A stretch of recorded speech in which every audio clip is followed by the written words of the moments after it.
एक बार की बात है, एक जंगल में दो छोटे से खरगोश रहते थे। एक का नाम था श्याम और दूसरे का नाम था रमेश। वे दोनों बचपन के दोस्त थे और हमेशा एक साथ रहते थे। वे जंगल में घूमते खेलते और एक दूसरे के साथ आनंदित होते थे। एक दिन श्याम और रमेश ने सोचा कि उन्हें जंगल के बाहर की दुनिया देखनी चाहिए।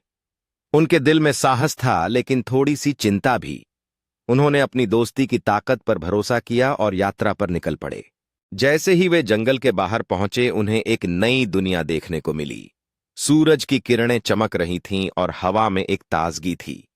श्याम ने कहा, देखो रमेश, यहां कितनी खूबसूरत जगह है। एक दिन श्याम को एक नया खिलौना मिला।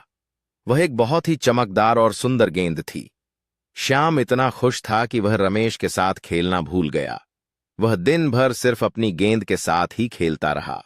श्याम ने गेंद को हवा में उछाला और हंसते हुए उसके पीछे दौड़ा। वह उसे फिर से पकड़ने के लिए कितनी उत्सुकता से दौड़ रहा था। श्याम ने गेंद को देखकर सोचा कि वह इसे कितनी ऊंचाई तक उछाला सकता है। उसकी आंखों में एक नई योजना की चमक थी। श्याम ने गेंद को ऊंचा उठाया और पूरी ताकत के साथ उसे फेंका।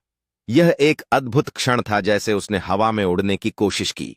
रमेश को बहुत बुरा लगा। उसे लगा कि श्याम अब उससे दोस्ती नहीं करना चाहता। वह उदास होकर एक कोने में बैठ गया। कुछ दिन बाद श्याम को एहसास हुआ कि उसने रमेश के साथ गलत किया है। वह रमेश के पास गया और माफी मांगी। रमेश ने श्याम को माफ कर दिया और दोनों फिर से अच्छे दोस्त बन गए। रमेश और श्याम एक दूसरे को गले लगाते हैं।